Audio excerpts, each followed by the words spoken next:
Et bienvenue dans l'église de Saint-Pétier. Je suis Manon Gélina et je serai votre hôte pour l'après-midi. Je vous ai invité à venir me voir car j'ai des petites anecdotes à vous raconter. Vous savez, mon village a toute une histoire. Des gens colorés ont vécu et y vivent encore. Ils ont eu des aventures et j'ai le goût de vous en raconter quelques-unes. Attendez, je vais aller me placer.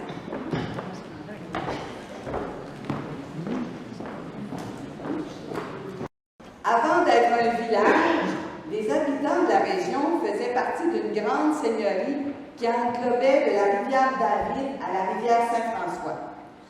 Comme la population autour de la rivière aux Vaches augmentait, une demande a été faite pour qu'une nouvelle paroisse soit créée et qu'ainsi les gens aient accès plus facilement à une église. Eh mes vieux, écoutez ça. Au moment de fonder notre village, on a passé à 2 doigts de s'appeler Sainte-Joséphine de Deguille. Ça a-t-il de l'allure Sainte-Bine? Mais ça ne doit pas avoir fait l'unanimité car très vite, on a vu changer les registres et maintenant on s'appelle Saint-Pie-de-Guille. Le village a été officiellement fondé en 1866. Je veux dire que je m'en doutais compte tenu qu'on fait le 150e. On sait déjà que dans la deuxième moitié du 19e siècle, la religion avait un contrôle assez important sur la population du Québec. Bien, c'était aussi comme ça à Saint-Pétier. Les gens de l'époque n'étaient pas nécessairement conscients que leur abbé prenait en note les comportements de leurs paroissiens pour rendre des comptes à l'évêque qui leur était assigné. Je peux lire ici un vrai rapport écrit le 15 février 1873 par l'abbé Chartré à l'intention de Monseigneur Laflèche, l'évêque du diocèse des Trois-Rivières à l'époque. Vous allez voir, il s'en écrivait des choses bizarres. Écoutez bien, je vais vous lire. Monseigneur, en conformité au 15e décret du premier Conseil provincial de Québec, j'adresse aujourd'hui à votre grandeur le rapport suivant sur l'état des mœurs et de la religion dans ma paroisse et dans la partie de la paroisse de Saint-Pétier desservie par moi. Au point 1, la population catholique de ma paroisse est de 2557 âmes. La population protestante pour les 2 paroisses est de 25 âmes. Au point 2, il y a dans la paroisse 1672 communiants et dans la partie de la paroisse de Saint-Pétier desservie par moi 240 communiants. Très important, point 7. Les jeunes gens qui vont en voyage aux États-Unis, et ils sont en grand nombre, sont loin d'être sages et de bien se conduire dans les fréquentations. Je parle du plus grand nombre. Ils se gâtent pour la plupart dans ces voyages, et lorsqu'ils reviennent, ils cherchent souvent à gâter ceux qui sont demeurés dans la paroisse. Ça, c'est un malheur. Au point 9, le nombre des personnes qui ne vont pas à la confesse est très petit.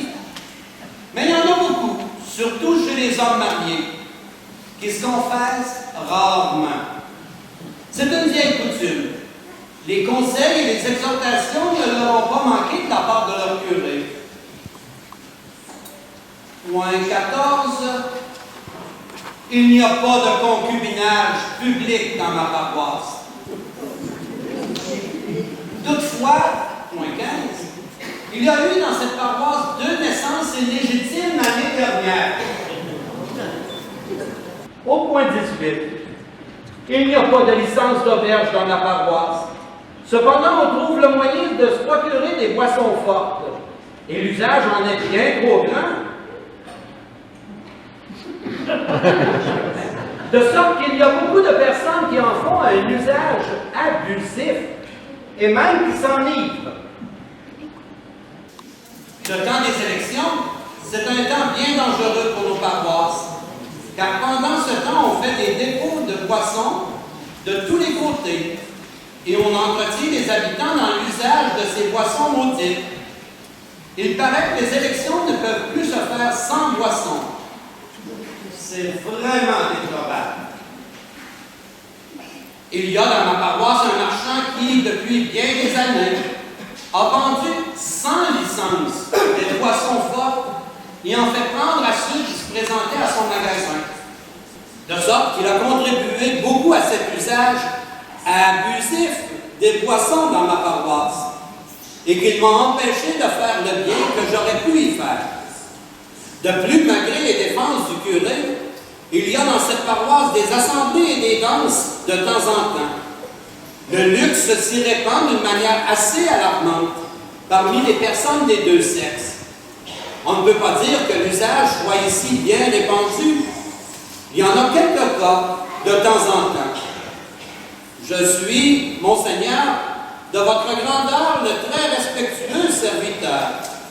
Signé Jean-Baptiste Chartré, prêtre, à sa grandeur, Monseigneur Louis-François Richer de la Flèche, évêque des Trois-Rivières. Bon, on n'était pas nécessairement des paroissiens modèles dans le temps. Le Québec était alors dans une période de crise. Pour essayer de s'en sortir, plusieurs personnes allaient immigrer aux États-Unis. Certains revenaient après quelques mois, d'autres ne revenaient pas. Une seule industrie continuait à bien fonctionner. Il s'agissait de l'industrie du chemin de fer. L'anecdote qui va suivre parle d'une industrie importante en lien justement avec le chemin de fer. Celle-ci a permis à la très jeune paroisse de Saint-Pédier de se développer. Il s'agit des forges de Saint-Pédier, appelée officiellement la Compagnie des mines de la rivière Saint-François. Elle fut fondée en 1867, soit juste après la création officielle de la paroisse. Les forges se trouvaient dans la vallée de la rivière aux Vaches, ici tout près, à peut-être une centaine de pieds de la rue principale. Dans la région, il y avait une très grande quantité de fer et marais, aussi appelés limonites. On avait décidé de construire les forges dans notre village à cause de la combinaison importante de 4 facteurs, soit qu'il y avait une immense réserve de minerais, il poussait dans la région une grande quantité de bois de qualité pour faire du charbon. Nous étions en présence d'un pouvoir hydraulique important et il était facile de transporter le fer aux nombreux cours d'eau de la région. Ce fer, vendu majoritairement à un fabricant de roues de wagon de train de Montréal, apportant une prospérité inespérée aux habitants de la région. Bon, là j'ai assez parlé. Regardez plutôt par vous-même les premiers habitants travailler dans les forges sous la gouvernance de M. Richer. Théodore, j'ai pu comprendre que vous étiez Louis Nagano. Merci, M. Richer. Ben oui, c'est mon père et moi qui s'occupe de la traverse sur la rivière Saint-François. J'aurais quelque chose à proposer, Théodore. J'aimerais que tu sois un de mes prospecteurs pour trouver du minerai de fer. Prospecteur, monsieur? Oui, ça veut dire que tu auras des yeux aiguisés sur des guets et des ruisseaux de la région pour trouver du fer. C'est un honneur, M. Richer, mais je fais ça comment? Simple. Il faudra que tu aies le regard aiguisé. Là, si tu promènes un canot. Et là, est-ce que tu trouveras des endroits où l'eau est de couleur rouge? Oui, M. Richer. Alors, lorsque tu trouveras ces endroits, ça veut dire qu'il y a du fer là. Et tu viens me le dire tout de suite, et moi, j'enverrai des ouvriers pour aller détailler le fer. T'as bien compris, ça? J'ai bien compris. Alors, tu veux commencer la semaine prochaine au niveau métier? Oui, M. Richer. Gentil, bienvenue dans l'équipe.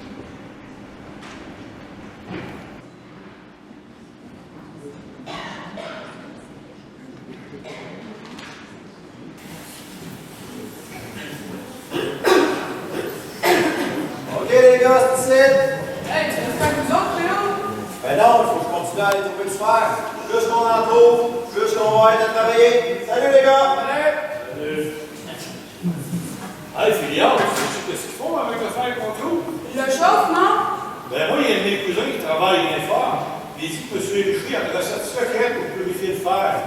Il mélange le fer avec l'acier liquide, la poudre avec le fer liquide, et toutes les cochonneries se séparent toutes seules. Puis il paraît que c'est le Montréal qui a fait le fer. C'est pour en faire des routes de train. Mais non, mais tu sais, aux usines, moi, de toute façon, ça me dérange pas trop ce qui passe, ce fer-là. Le plus important pour moi, c'est que ça nous fait un salaire de plus pour la famille. Puis en plus, c'est mon père et mes filles qui s'occupent de la terre pendant que moi je viens ici. Puis là, il va falloir qu'on soit des tueurs de bras jusqu'au fort. Ben non, les îles. Non, c'est relax. On va juste faire des tours pour tout de suite, puis cet hiver, je vais passer avec le slip de mon père. Et on en sait qu'il va passer pour fournir tout l'été. C'est bon.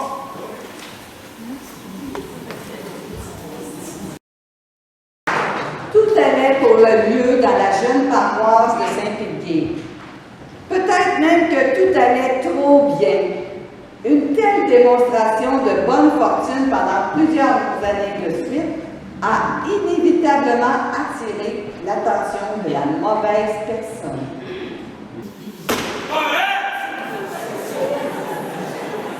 Encore une bonne année pour le faire à Saint-Pilier. Plus les gens sont heureux, moins ils ont tendance à être alcooliques. C'est pas bon, ça, pour ma business.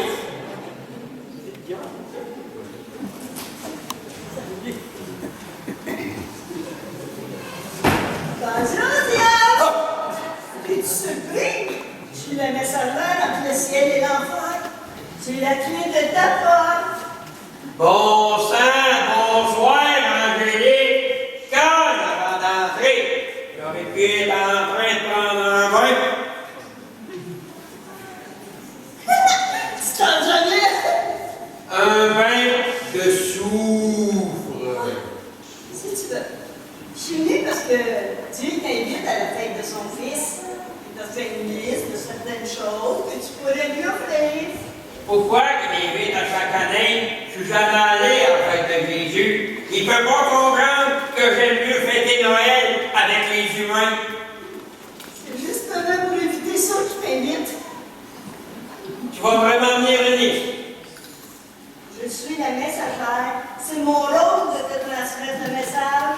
Si par la suite tu décides de ne pas y aller, c'est ton problème. Moi, j'aurais fait ma job. Bon, vas-y. Il dit cadeau pour Jésus. Choix numéro 1. Faire en sorte que tous les hommes détestent la gloire. Hors de question, hors de question, hors de question. Choix numéro 2. Faire en sorte que tous les humains soient fidèles à ma Tu plaisantes? Arrête donc tes commentaires que je finisse. Si tu me promets de sacrer ton gueule, tu es de Kawai. D'accord. Bon. Choix numéro 3. Enrayer la faim dans le monde. Choix numéro 4. Faire en sorte que le racisme n'existe plus. Et choix numéro 5. Tu peux arrêter de jouer des mauvais tours, Ousmane. Bon, c'est tout. Au revoir, Diane. Au revoir, Angélique.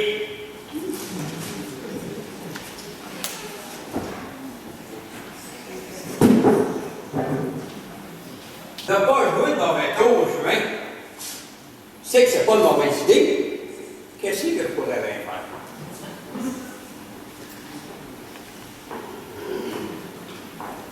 Ni lui, ni moi pouvons arriver directement sur Terre avant un bon 200 ans.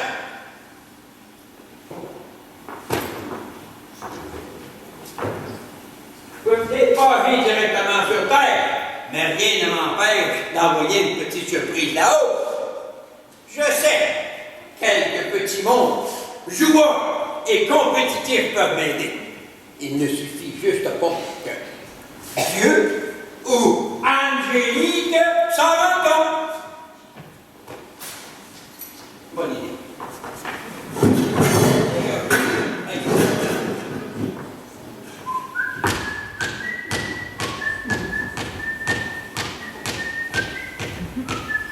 Bonjour les lutins!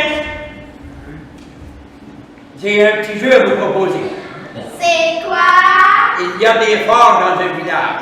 Les gens dans le village fabriquent du fer tous les jours, même 2 fois par jour.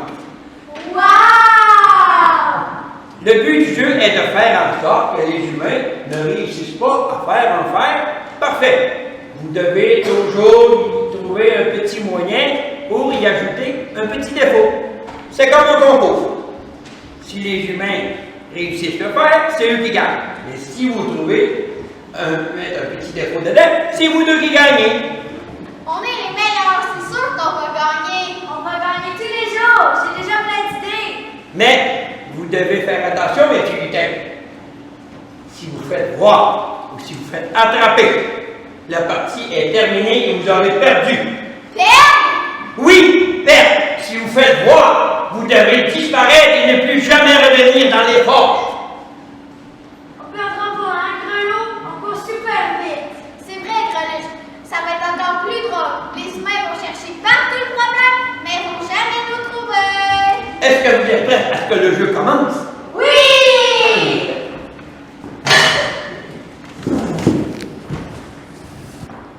Très bien. Il faut prendre le 2e tunnel à droite. Traverser la rivière des larmes. Ça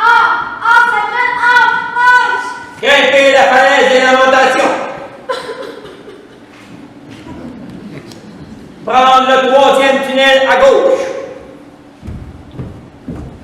Monter l'escalier des tortues. Non, s'il vous plaît! Franchir la plaine des âmes perdues. Puis, vous serez rendu à Saint-Pie-de-Guy. Et les forges se trouvent dans la vallée de la rivière Auberge. Super, le chemin est facile! Hop, on y va?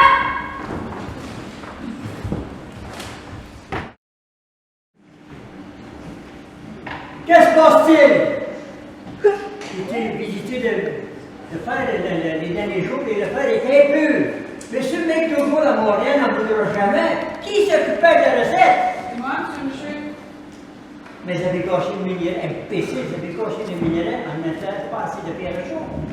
Putain, je mets exactement la quantité que vous avez demandé, M. Michel. Mais vous avez mis tout le minerai, non?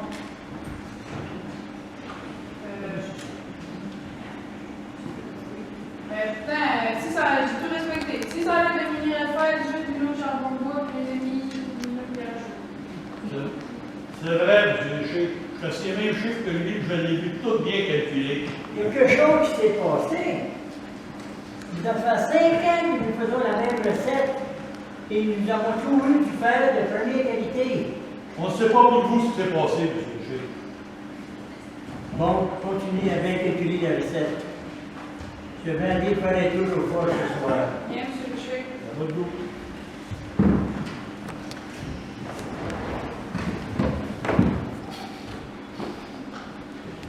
Bonsoir, M. Michel. Bonsoir, client.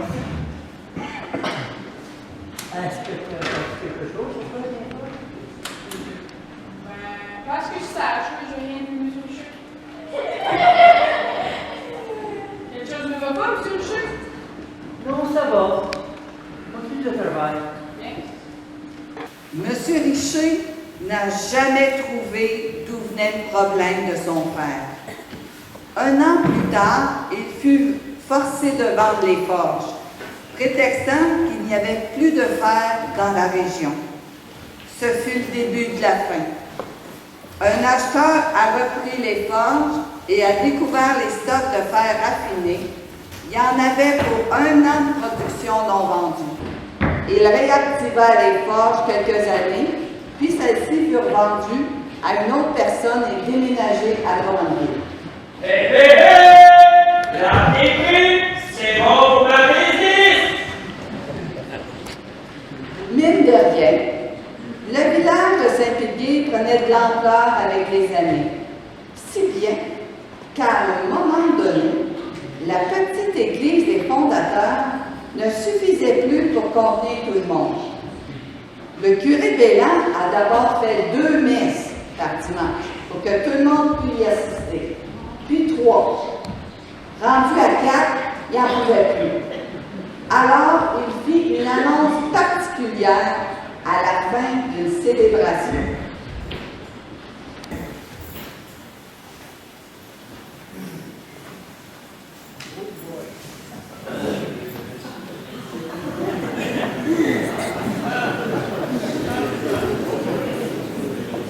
Mais bien, cher frère, comme vous savez, notre Église est devenue beaucoup trop petite pour nous autres.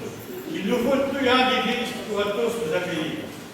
Cette semaine, j'irai voir Monseigneur l'évêque afin de lui demander un montant d'argent pour bâtir une Église beaucoup plus grande dans laquelle nous pourrons vénérer le Seigneur tous en même temps.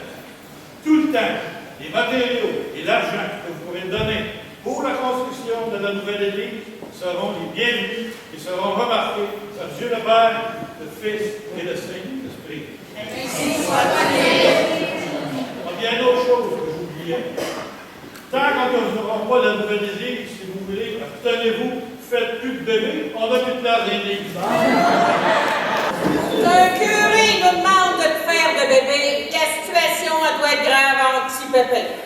Chez nous, Madame Forcier, on a un bâtiment de ferme dont on ne sert plus. Je suis certaine que le curé va être bien content de tout le bon bois qu'on va donner pour la nouvelle église. Ben, regardez mon Georges et mon Pierre en avant. Curé va être bien plus content d'avoir de jeunes bras forts de même pour bâtir son église. Allez en paix.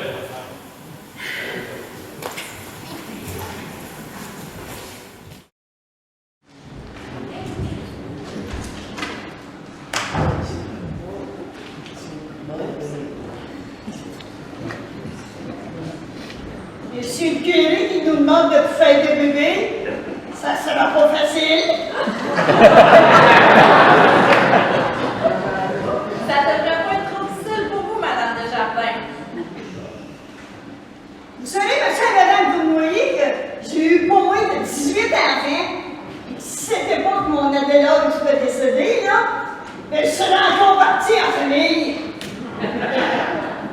Vous prenez les 75 ans, Madame Desjardins. Pas de conseil? Pas de raison, ça? C'est une vraie usine à bébé, oui. Cassez-moi une belle pièce d'homme, là. Et je vous jure que je fonctionne encore.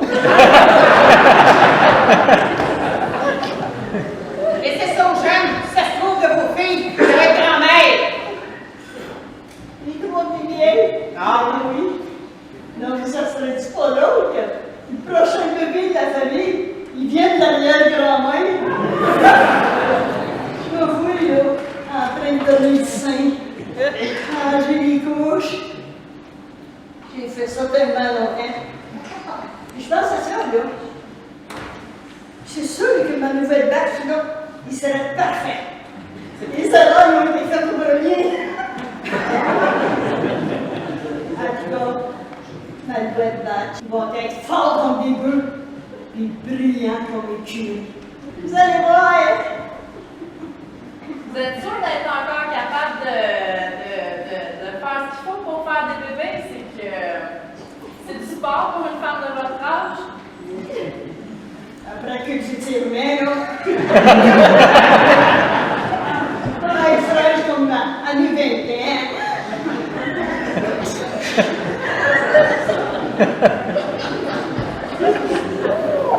Ouh, c'est bien Madame Desjardins, c'est tout que numéro.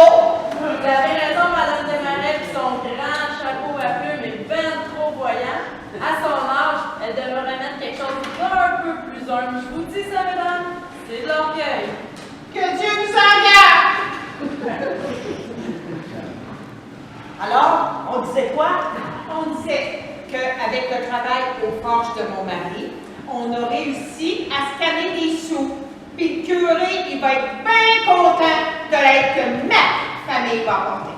Ben, vous saurez que ma famille a déjà bien des matériaux déjà prêts sur notre terrain. Ben moi, là, mon mari et mes enfants, là, c'est les hommes les plus forts du village.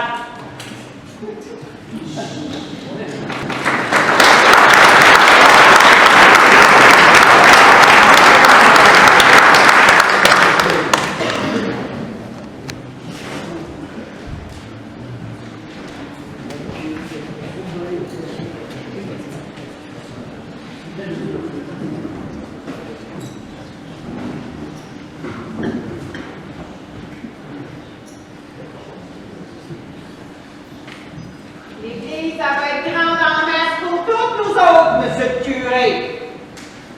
Merci, Madame Mercier. Est-ce qu'il y a quelqu'un qui a vu la vieille Madame Desjardins? Je ne l'ai pas revue depuis le début de la construction. Elle doit être partie à la recherche d'une bien belle pièce. Non, mais sans blague. Elle est venue apporter des collations l'autre jour aux ouvriers. Puis on l'a plus revue après, là. Inquiétez-vous pas pour elle, Madame Desmarais. Si ça se trouve, elle est partie rejoindre ses enfants dans le guide. La construction de l'église avançait vite. Les paroissiens avaient réutilisé tous les matériaux qu'ils avaient pu récupérer de l'ancienne petite église. Tout le métal avait été fondu. La pierre et le bois, qui étaient encore en bon état, ont trouvé une nouvelle place. Avec ce recyclage et le budget non négligeable que le curé Bélan avait réussi à avoir de l'évêque, nos joyeux Guérois ont pu obtenir une immense et magnifique église. Lorsqu'elle a été enfin complétée et que tout le budget a été dépensé, on voulut fêter sa grande ouverture. L'église était parfaite à un petit détail près. Monsieur Desmarais, allez sonner la cloche.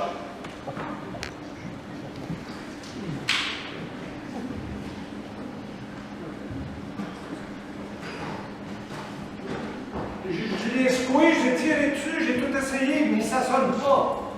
Ah ben, bataille, j'en ai oublié d'acheter une cloche. Oh, c'est pas drôle, c'est pas drôle, c'est pas tout là. Comment avons-nous faire un oubli semblable? Nos bons paroissiens ne pourront pas entendre l'appel de Dieu pour venir le célébrer dans sa nouvelle maison. Inquiétez-vous pas, monsieur le curé, les femmes puis moi, on a eu une bien bonne idée. Il n'y a pas que les classes qui font bien du bruit. Je vais passer mon chaudron, vous allez voir, les paroissiens, ben, ils vont courir dans le nez. Ben, comme mon mari et mes enfants, ben, ils courent à ça. Ben, ma casserole fait bien un beau son, monsieur le curé. Après une belle Angélus. Puis pour le reste, là, ben, mes casseroles peuvent servir. Vous avez raison, mesdames. La cause n'est pas perdue tant qu'on a la foi. Je vais prendre avec plaisir l'aide que je me proposer.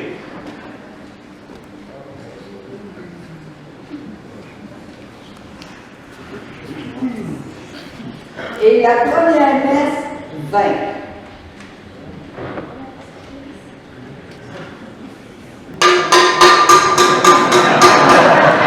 Mes frères, mes sœurs, ayez la foi. Si nous prions assez fort, le bon Dieu nous enverra une cloche. La même histoire recommençait à tous les dimanches.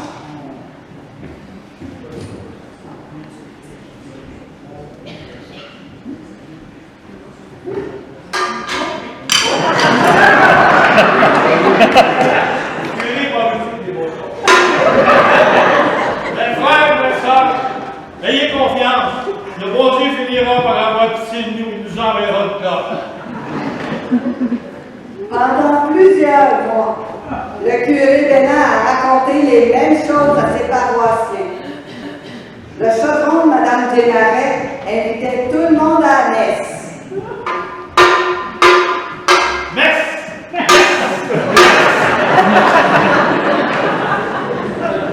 Le poêlon de Mme Forcier résonnait l'Angélus.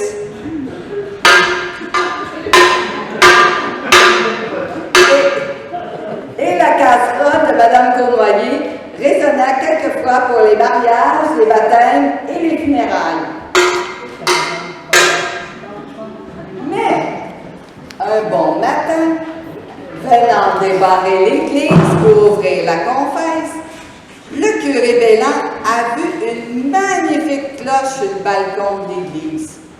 Elle était si belle qu'elle était entourée de halos de lumière qui semblaient venir de la cloche elle-même.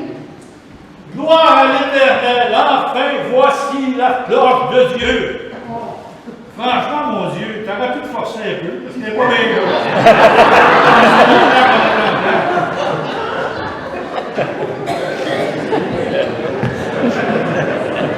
Et c'est ainsi que la cloche de Dieu arriva dans la paroisse de Saint-Péguier.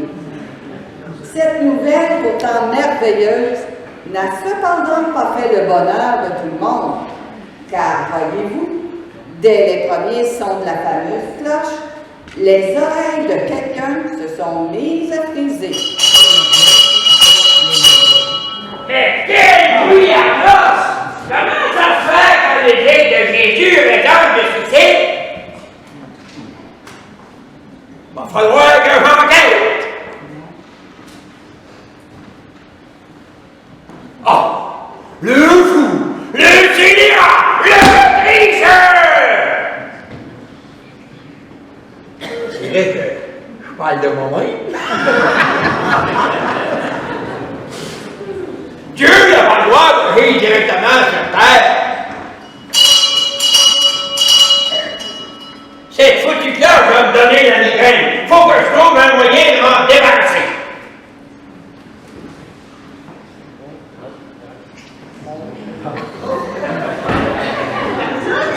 Ah, mais es-tu surpris? Je suis la messagère entre le ciel et l'enfer. J'ai la clé de ta porte. je le sais. Qu'est-ce que tu veux encore?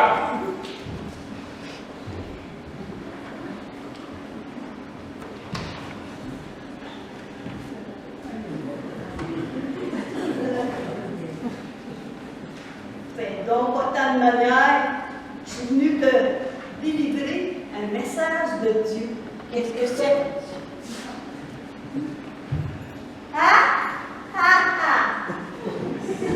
Voilà pour toi, mon cher diable.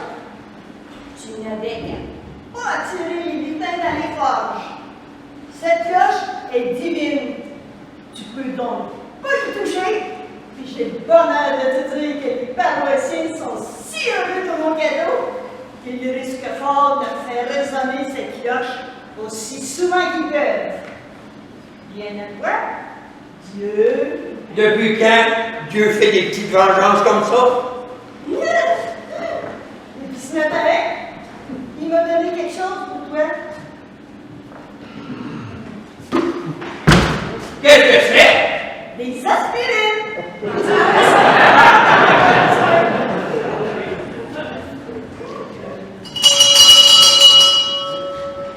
Au revoir, Marie. Le diable essaya toutes sortes de choses pour ne plus entendre la cloche de Dieu résonner.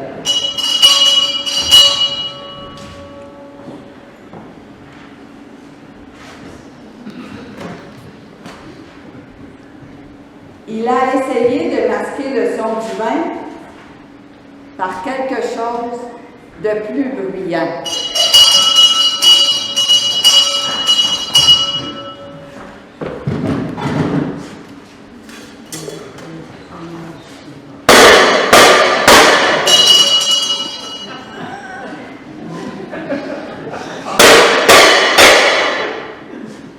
Il a essayé aussi d'utiliser certains pouvoirs de l'esprit pour hypnotiser le bedeau, sonneur de cloche du village. Mais l'aura divine de la cloche l'empêcha d'atteindre l'esprit du paroissien. Eh merde! Il essaya même de négocier. Angélique, si Dieu retire sa cloche divine des Didier, il veut faire en sorte que les humains de Saint-Didier aiment la détestent la Johanne. Durant les années qui suivirent, le diable a imaginé toutes sortes d'idées pour se libérer du son de la cloche de Dieu. Pendant ce temps, la vie continuait à s'imprimer. Une vie très belle avec la nouvelle Église majestueuse. Un petit quelque chose troubla cependant la paix du village. Un nouvel habitant avait fait son arrivée. C'était un Anglais d'origine irlandaise du nom de Henry McIntosh. Il était venu pour travailler la terre, mais il y avait un tout petit problème à son sujet.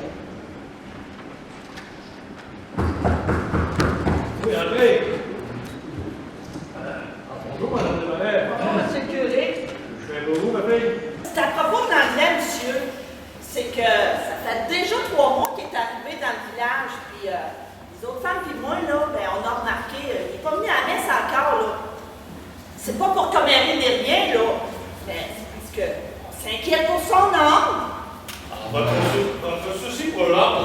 programme me touche beaucoup, Madame Desmarais.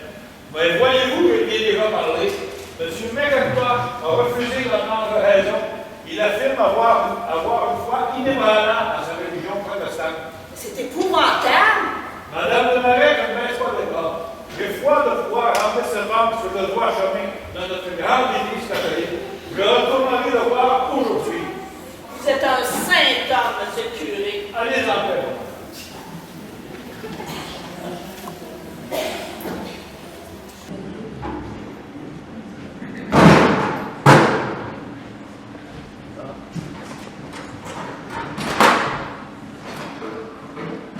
Bonjour, M. McIntosh. Puis-je vous parler? Bonjour, M. Bernard. Vous pourrez m'aider avec mes outils? Oui, je m'en viens vous aider, mais pas pour vous aussi. Je m'en viens vous parler de l'avenir de votre art. Oh, non, mon nom va très bien, sûr. Vous savez, M. McIntosh, vos paroissiens et moi-même, nous nous inquiétons pour vous. Notre Église est assez grande pour vous accueillir. Il nous reste encore 2 ou 3 ans qui n'ont pas été vendus. Je pourrais même vous faire crédit à la grâce de Dieu, si vous êtes dans le besoin monétairement. On sait que s'établir dans un nouveau village coûte très cher. Mr. Bernard, vous m'aimez croire que mon âme s'éloigne de Dieu. Je crois que c'est vous qui êtes dans le tort, so let it be. Je peux juger par myself ce qui est bon pour moi. Je suis un grand garçon. Vous pourriez au moins venir à la confesse. Dieu vous aime et vous entendra. Mais moi, je vais à mon church in Montreal, I promise you. Ne négligez pas votre âme, M. McIntosh. Dieu aime les paroissiens de son Dieu. Yes, yes. Je prie tous les jours, monsieur. Prier n'est pas tout. Il faut assister au sermon et confesser ses péchés. You don't understand, Mr. Bernard. I told you, I am Protestant, and I believe in God just like you. So, j'ai beaucoup d'ouvrages à faire ici, vous pouvez m'aider. So, goodbye. Je vous abandonne pas, M. McIntosh. Au revoir. That's it, goodbye. OK, bye.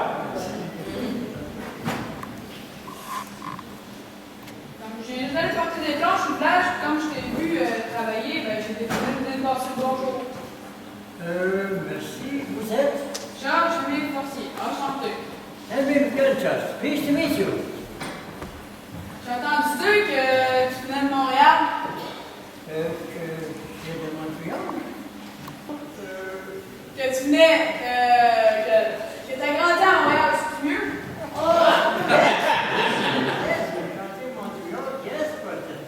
I came because je voulais travailler la terre comme mon grandfather in Ireland. I think with this ici, houblon in French. He makes good Irish beer. Ouais, ça doit faire des beaux souvenirs, ça. Ça fait combien de temps que tu es arrivé au Québec? Combien de temps? Oh, ça fait longtemps, M. Bernard. Non, monsieur. Ça fait longtemps. Moi, mon père a mis ici, moi, à l'âge que j'avais 8 ans. Puis, il pensait faire une meilleure vie au Canada, in the new country. Est-ce que la vie est meilleure? Il faut quand même travailler dur pour vivre comme il faut ici.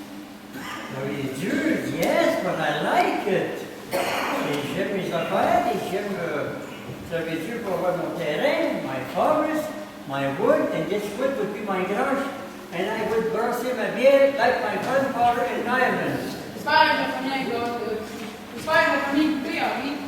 And it would be a pleasure, Mr. Forcier. Ami? Oui, avec plaisir. Oui, est-ce que je vais à l'extérieur? Ah, j'ai pas voir le temps. Ah oui, j'ai le temps. Le train des vaches, c'est juste dans 4 heures, puis mes enfants sont capables de préparer le bétail avant que j'arrive.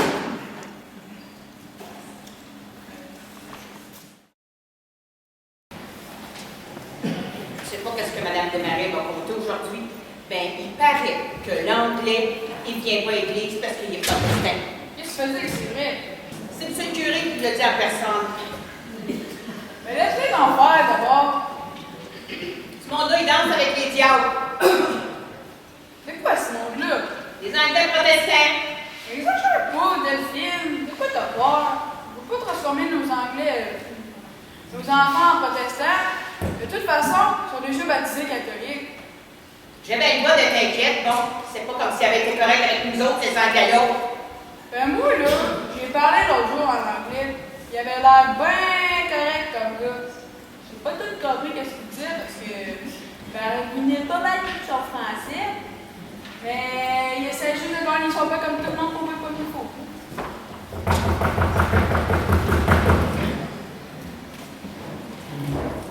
Est-ce que ton Georges est là? Monsieur!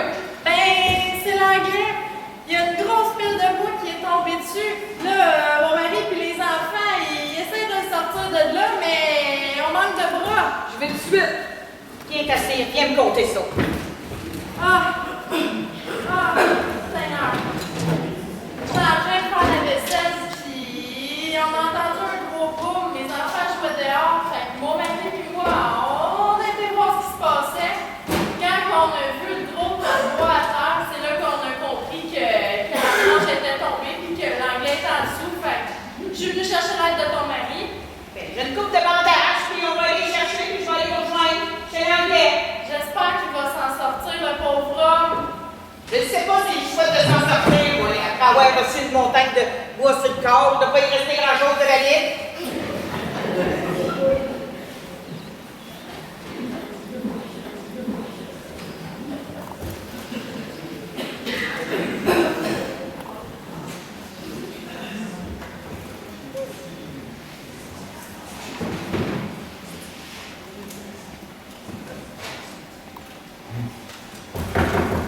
Oui, André. Ah, Madame Debrouillé. Bonjour, monsieur le curé. Merci. Qu'est-ce que je peux faire pour vous? C'est passé quelque chose d'épouvantable. L'anglais, il s'est fait effoirer par une pile de bois sur sa femme. Comment ça va? Il va comme mort, monsieur le curé. Mort? Ouais, il est pas bien beau à voir. Qu'est-ce qu'on fait? Ben, il va falloir s'occuper de son corps. Ben, il est pas catholique. Oh, vous avez raison maintenant.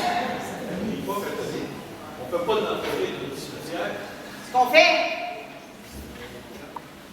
Est-ce que vous connaissez sa famille? Sa famille? Pourquoi? On va l'enterrer ici, mais je sais que M.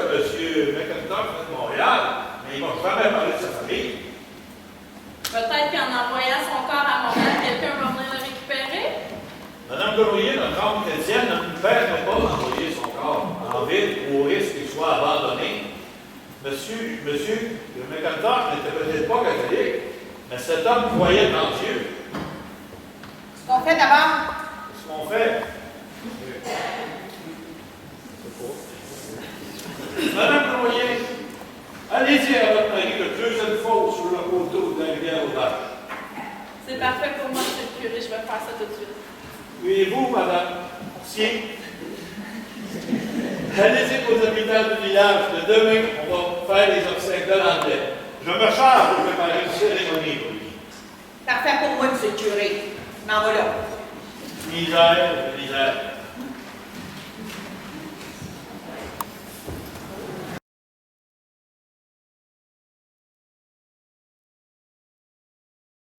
Très bien. Ce qui n'est pas récupéré pour un anglais. Bien que nous l'ayons connu que quelque part, il ne restera jamais gravé dans notre mémoire.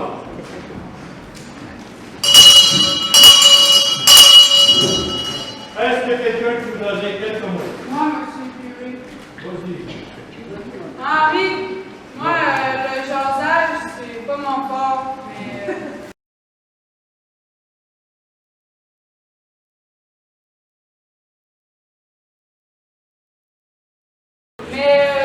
quand je t'ai vu pour la première fois, j'ai comme senti une relation d'amitié se lier entre toi et moi. Je sais pas si tu vas aller au paradis, parce que t'es pas catholique, là, mais en tout cas. J'espère que je vais te laisser une bonne petite place pour brasser ta bière comme ton grandfather. Bon, attends, ce soir!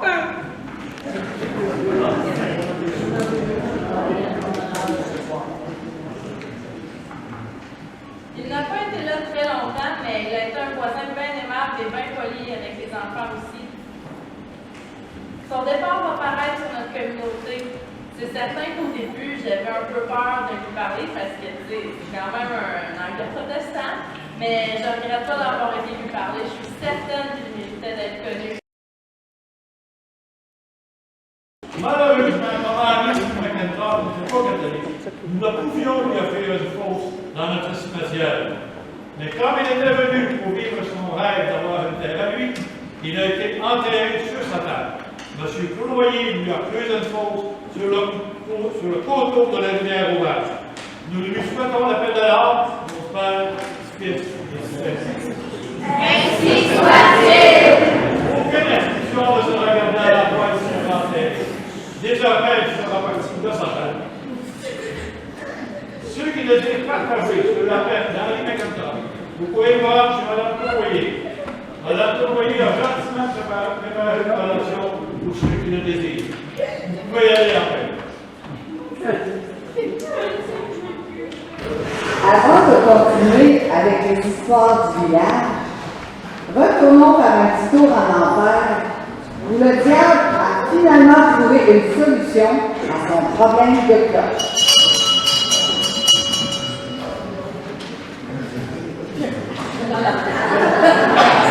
Oh, quel bon dîner vous avez là, Madame Beau!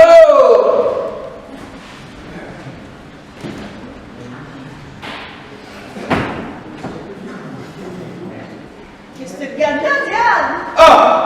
Les... Surpris! Je suis la messagère entre le ciel et l'enfer. J'ai la clé de... La clé de ma porte, je le sais. Je l'ai dit 100 fois, cogne avant d'entrer, au diable.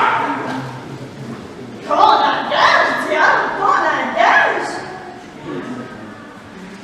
Je suis venue parce que ça fait longtemps, hein? Et comment va ta tête? En bas sur mes épaules. Merci. Alors, dis-moi, qu'est-ce que Madame Brooke? Une nouvelle recette de patates pilées qui a de l'air bien délicieuse. T'as pas un message de Dieu à me transmettre? Oh, il voulait juste savoir comment ça allait pour toi en bas. Pour lui dire que ça va pour le mieux. Merci de ta visite et au revoir, Henri. Tu me sembles bien pressé? Es-tu en train de nous concocter quelque chose de plaisanterie, toi? Moi? Pas du tout. C'est que ma solitude est en train de salir ma belle ambiance diabolique. Si tu le dis. Oui, je le dis. Et au revoir, Angélique. Au revoir, diable. Je pensais qu'elle ne partirait pas jamais. Il va falloir qu'elle change la serrure de la porte de l'enfer. Qu'est-ce que c'est, là? Ah oui. Madame Beau, vous m'avez donné là une charmante idée en confisquant la soufflette de votre petit-fils. Il vous donnait des montagnes, n'est-ce pas? Plus de bourre agaçant. Plus de problème. Je vais voler la cloche.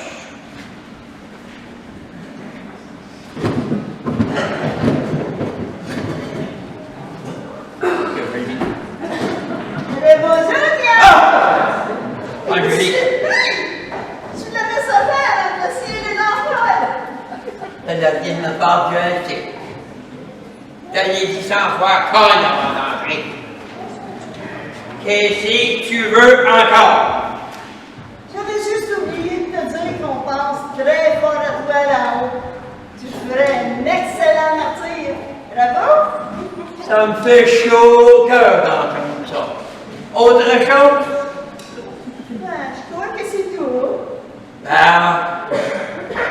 Au revoir, Marie.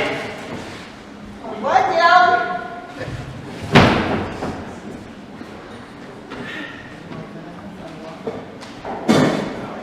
Il va vraiment falloir que je change la serrure de la porte de l'enfer.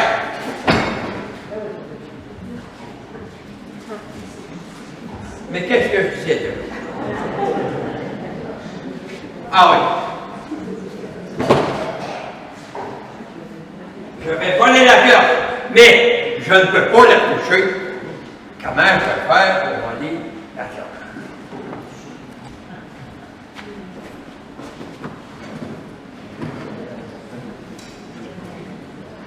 Non, aussi que je les ai mis. Ah, j'ai trouvé. Je ne peux peut-être pas toucher la cloche, mais rien ne m'empêche de toucher les lits. Je vais la traîner jusqu'en enfer. Mais l'église, c'est un enfer. Il n'y a plus personne qui va pouvoir sonner les cloches. Et tu brillais, des fois, maintenant, il faut faire accrocher l'église. Alors que le diable commence son projet d'attirer l'église du village comme enfer, sur le plancher des vaches, une étrange rencontre est sur le point de commencer devant la vieille grange de M. Joyal. Je suis fatiguée, Jean. J'ai pas envie de voir mes amis. Et en plus, papa et maman vont nous pincer les oreilles pour être sortis la nuit. Arrête de chigner, Mathilde. Je lance la petite soeur, t'as pas joué avec la petite Marie. On va tous avoir des problèmes avec les parents. Pas si la première fois qu'on est sorti, puis tout le monde va arrêter avec nous. Hey, Mathilde, tu sais qu'ils nous détesteraient pour avoir fait ça. Je voulais pas le dire, mais je veux retourner à la maison. Bon, vas-y si tu veux, mais moi je l'écoute pas. C'est pas juste. Ben oui, c'est ça, c'est pas juste. Pis ça, ah ouais, évitez à votre énergie.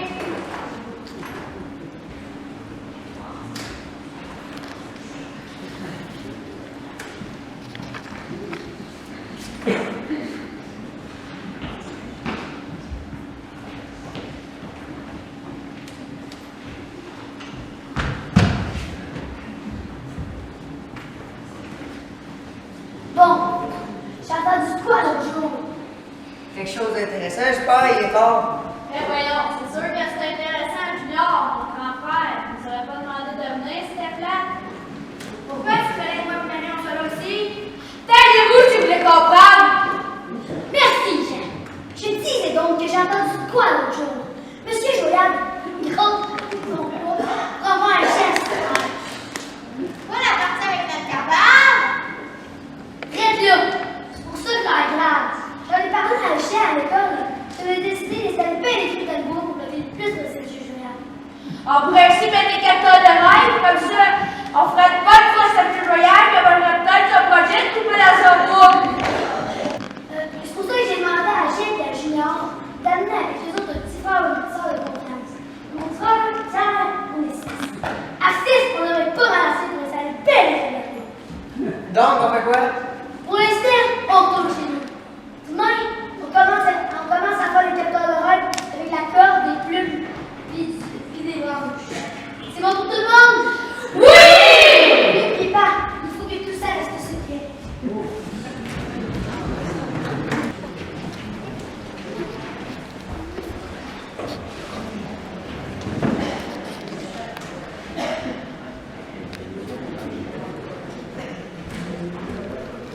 Salut, Aurel! Salut, Edouard. T'as bien l'air découragé. Il y a des affaires bien bizarres qui se passent dans mon groupe. Ben, qu'est-ce que tu peux dire? Il y a des genres de capteurs de rêves indiens qui sont apparus pour le loin de la vieille grande, je vais te montrer. Je me souviens pas dans ma boîte de commun. Bizarre d'affaire. Est-ce que t'en as parlé avec monsieur le curé? Le curé? Il est encore pour te faire nous. Tu vas aller loin demain. Je ne voudrais pas faire de bêtises en détruisant un genre de sanctuaire indien. T'as bien raison, c'est bizarre d'affaire. Penses-tu qu'on attend avant de couper ton bois? Non! Je vais aller commencer à l'eau du bois. Mon bois reste normal comme ça. Ben, sois prudent. OK, bye, Aurel.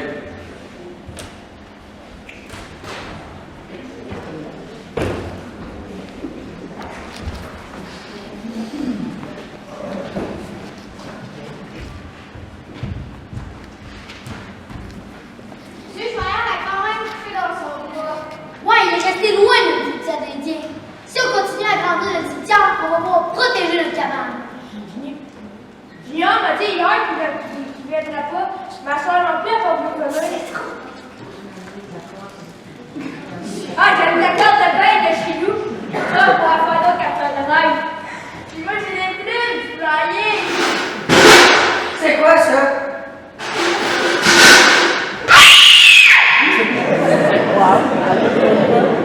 J'aime pas ça, genre. Je pense que nos capteurs de rêve vont attirer de vrais fantômes indiens. C'est pas n'importe quoi.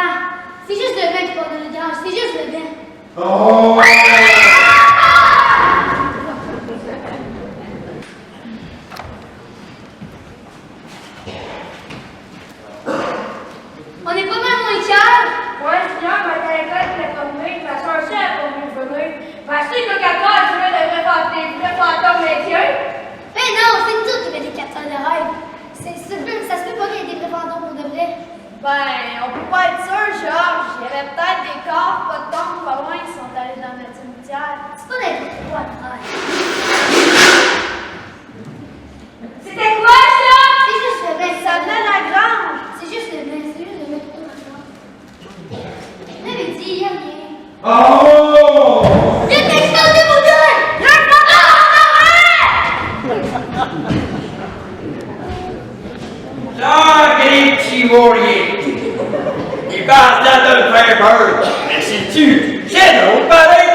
6e rang.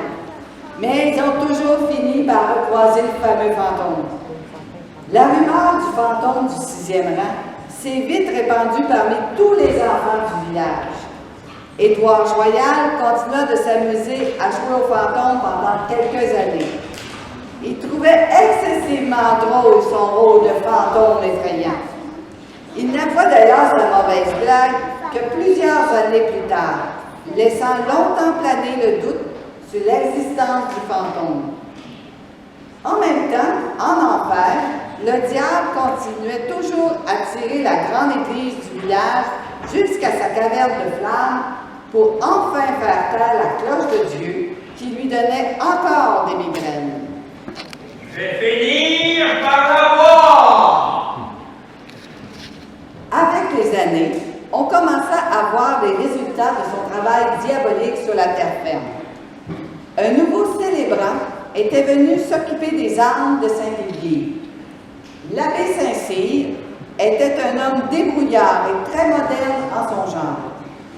Le voici d'ailleurs en train d'inspecter l'arrière de l'église avec un paroissien. C'est étrange. L'église s'enfonce depuis quelques années de plus en plus. As-tu remarqué ça, Armand? T'avais raison, c'est une méchante fissure, ça. Je pense qu'on n'aura pas le choix de la démolir. C'est rendu dangereux, puis elle risque de s'effondrer d'un moment à l'autre. Mais là, ça va coûter pas mal cher, tous les architectes et les plans. On devrait être bon pour sauver un peu si on fait le travail nous-mêmes et si on récupère les matériaux qui sont encore bons. Oui, vous avez raison. D'ailleurs, j'ai un gros tas de cash chez nous. Ça peut peut-être nous aider pour la nouvelle église. Bien, c'est une très très bonne idée.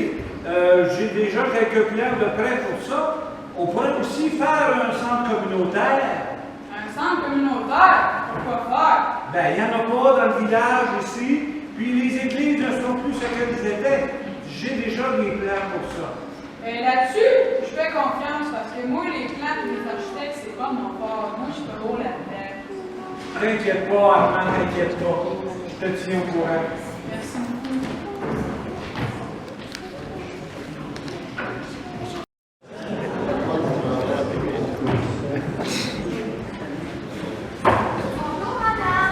Bonjour, Madame Maryse. Bonjour, les enfants. Ce matin, nous avons de la visite. L'abbé Saint-Cyr est ici pour nous parler d'un projet spécial. Vous pouvez rentrer. Bonjour, les enfants. Bonjour, monsieur le curé!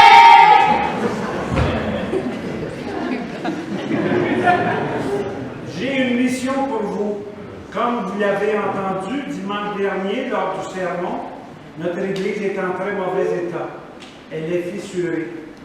J'ai pensé à un moyen qui vous pourriez participer pour nous aider un peu à payer ce que ça va coûter. Est-ce que vous êtes d'accord pour venir nous aider? Oui, monsieur le curé! Voilà. Les briques de l'église sont encore bonnes. Alors le midi, vous pourriez venir pour nous aider à les empiler pour des gens qui voudraient se construire une maison. Et puis, la démolition devrait commencer la semaine prochaine. J'espère qu'on va se revoir tous sur l'heure du midi. Alors, merci les enfants. À bientôt. Merci d'avoir pensé à nous, Abbé Saint-Cyr. Bonjour les enfants. Au revoir, monsieur le curé! Bon, maintenant, sortez vos devoirs, que je puisse les vérifier.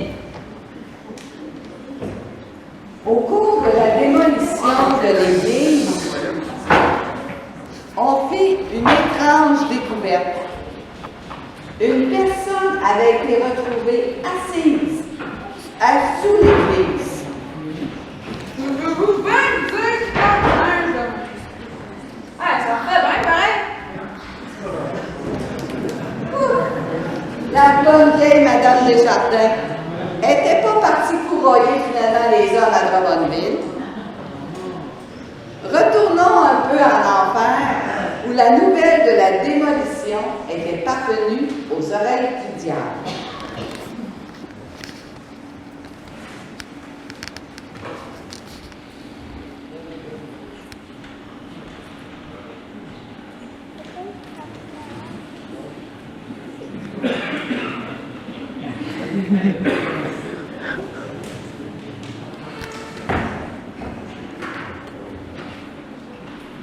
l'air déprimé, Diane? Ah, Angélique. Es-tu surpris? Je suis la message. Ah, peut-être, oui, on le connaît, le refrain. Qu'est-ce que tu veux encore?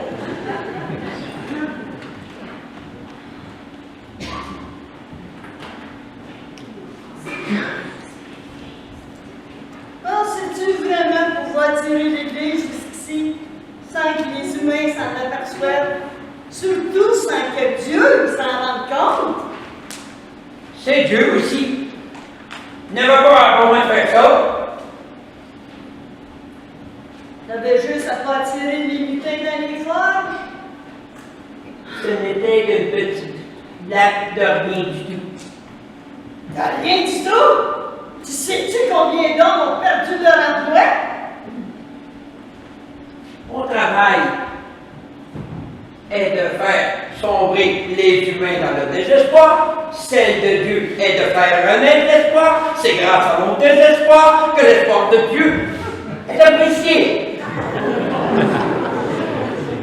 Puis moi, comment je vous remercie, moi, pour ma contribution? Paris! Ni les gens à cause de cette famille! Pense-toi donc pas. Je suis descendu justement en enfer pour te donner un message de Dieu à ce sujet.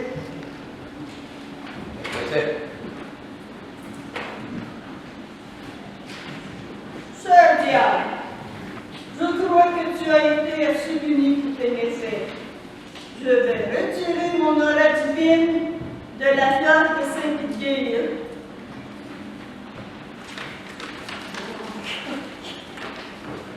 Chose de connais-tu, Gérald?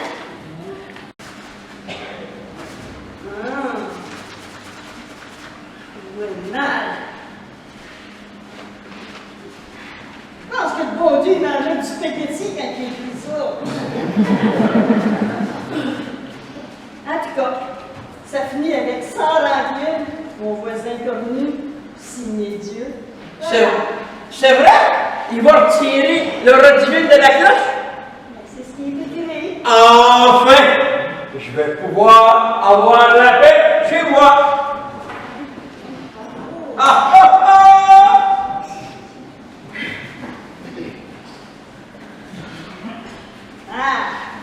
Là, j'ai eu. Le message complet était: Chère Diane, je crois que tu as été assez puni pour tes méfaits. Je vais retirer mon aura divine de la cloche de Saint-Piguet en 2050. D'ici là, bonne chance. Mon voisin connu, signé Dieu. Ouf! Je pense que le diable va avoir une mauvaise surprise.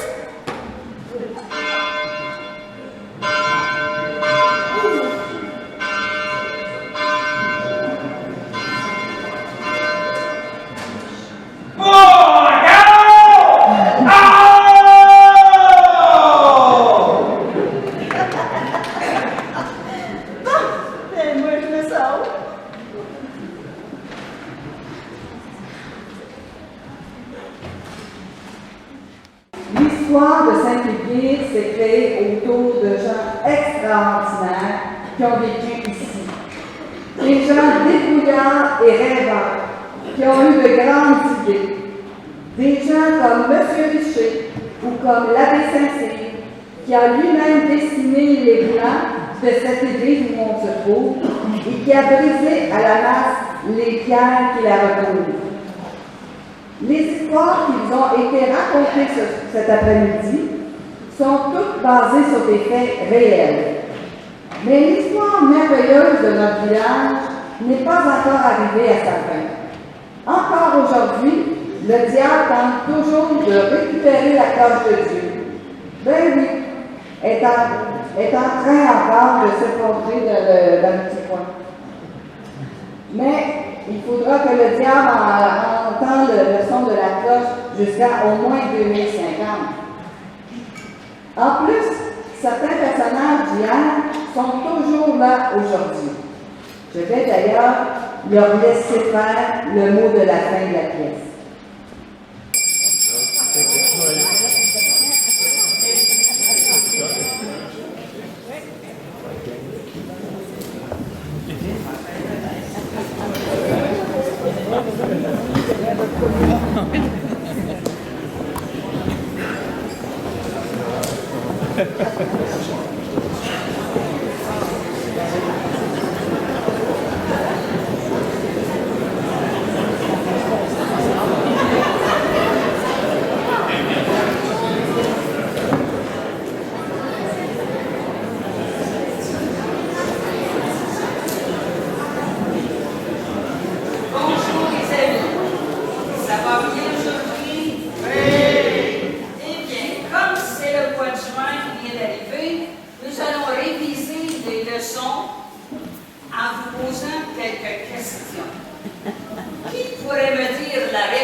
C'est excellent.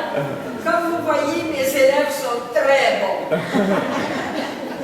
Sur ce, je vous remercie beaucoup d'être venus et je vous souhaite à tous une bonne fin de soirée et l'histoire de Saint-Édwige se continue grâce à vous tous. Bonne fin de soirée et demain, je souhaite à tous bonne retrouvailles.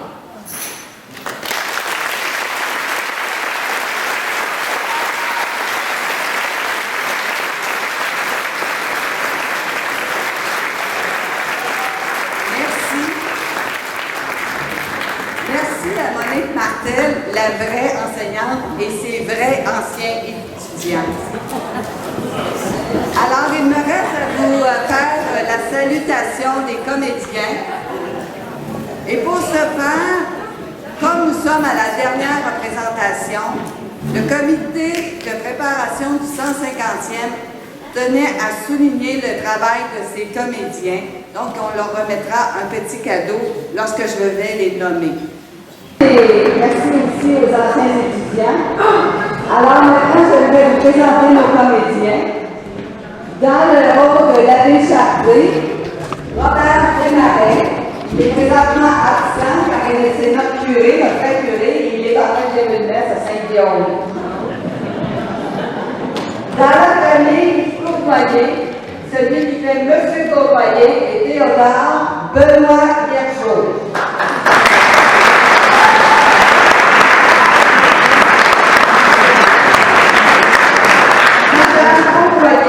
Monique Martel et Angèle Frédéricane Côté.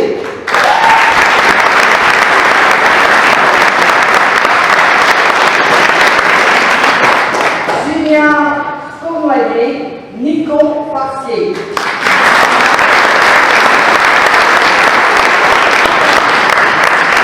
La Lutine Grelot et Marie Cournoyer, Marie-Pierre Lemille.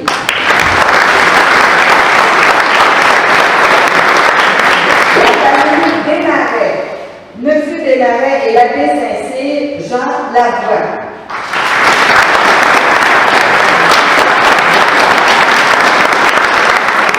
Madame Desmarais et la servante, Carole Forcier.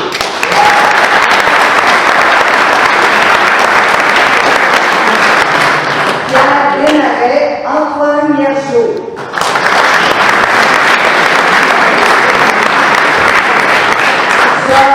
Desmarais, Guillaume Allard.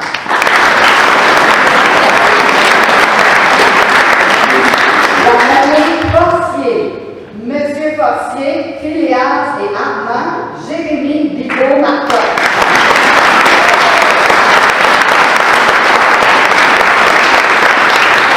Madame Forcier, Nathalie Mansour.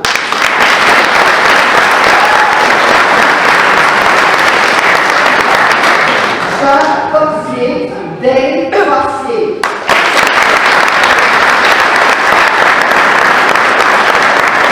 Valentine Greluche et Mathilde Forcier, Caroline Poirier.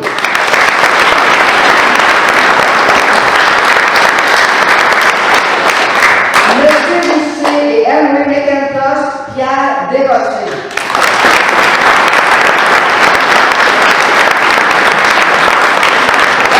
Au Brésil et curé d'élan, Jean Laramée.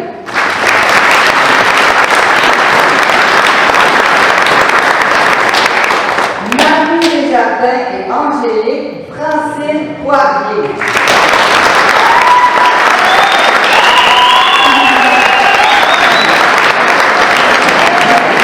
Étoile Joyal et le diable, Claude Desmarais.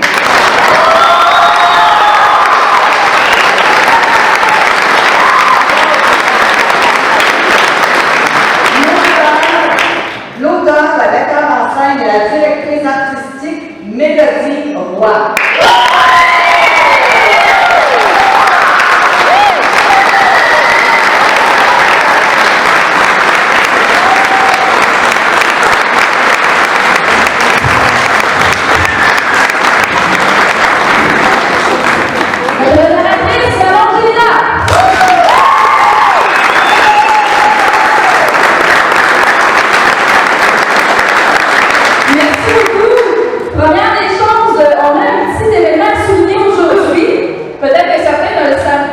Mais on a un de nos bénévoles et épouses de nos comédiens qui fêtent aujourd'hui son anniversaire. Je vais faire le chiffre quand même. Donc, c'est pour Denise Desrochers, ici en avant. Je sais qu'avec Jeannette, on va se lever. Mais bonne fête, Denise!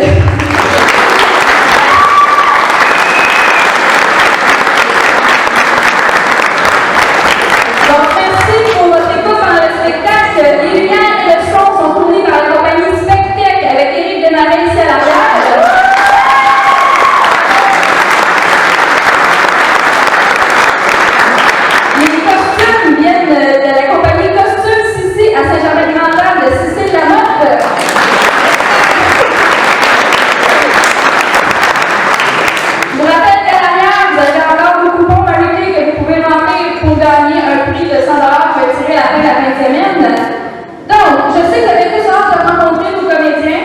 Je vais vous demander parfois d'être un peu patient. Ils vont aller changer à l'arrière. Je vous demande de les attendre dans la salle. Quand ils seront prêts, ils vont descendre. Je vous demande de ne pas venir à l'arrière, vraiment, pour qu'on puisse gérer notre matériel comme il faut. Attendez-les qu'on revienne dès qu'ils sont capables de descendre. Merci encore.